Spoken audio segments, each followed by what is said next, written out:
Mesdames et messieurs, chers professeurs de français, je suis très heureux de m'adresser à vous aujourd'hui pour ouvrir cette sixième école d'été destinée aux professeurs de français qui exercent dans les écoles de Russie.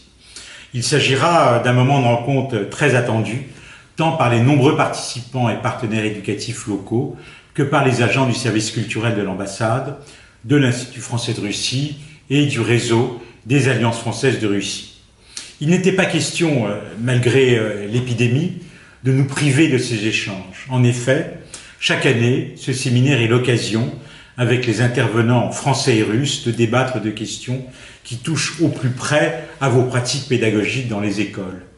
Les circonstances particulières dues à la crise sanitaire nous obligent à adopter cette année un format inédit, celui du tout numérique. Certains y verront une contrainte qui nous prive des contacts humains directs. J'y vois pour ma part certains avantages. Le premier est de pouvoir toucher plus de professeurs, car ce format efface les distances géographiques.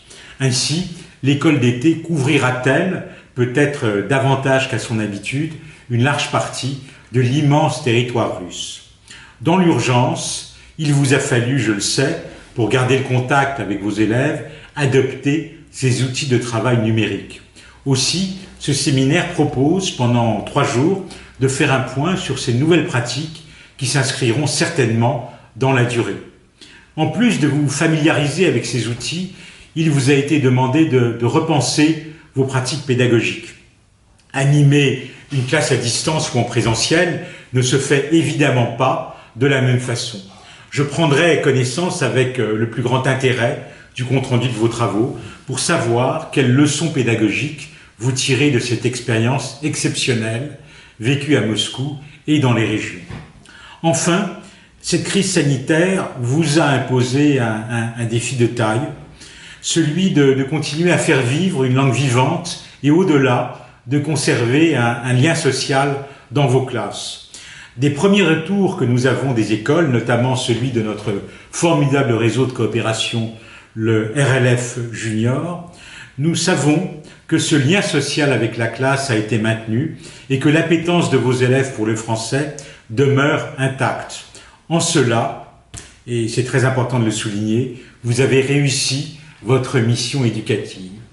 Chers professeurs de français, je ne veux pas prendre trop de votre temps, car je sais que le programme est riche en interventions d'experts français et russes que je remercie pour leur disponibilité.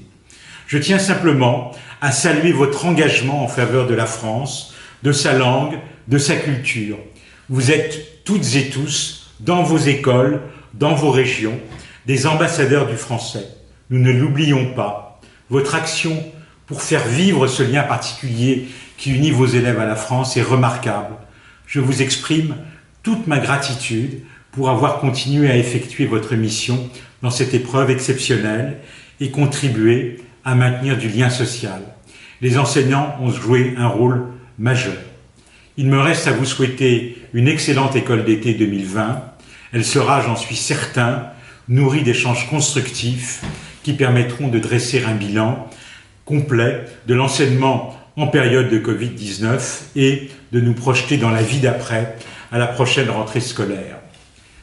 Mes chers enseignants, merci de votre présence. Bon séminaire à tous.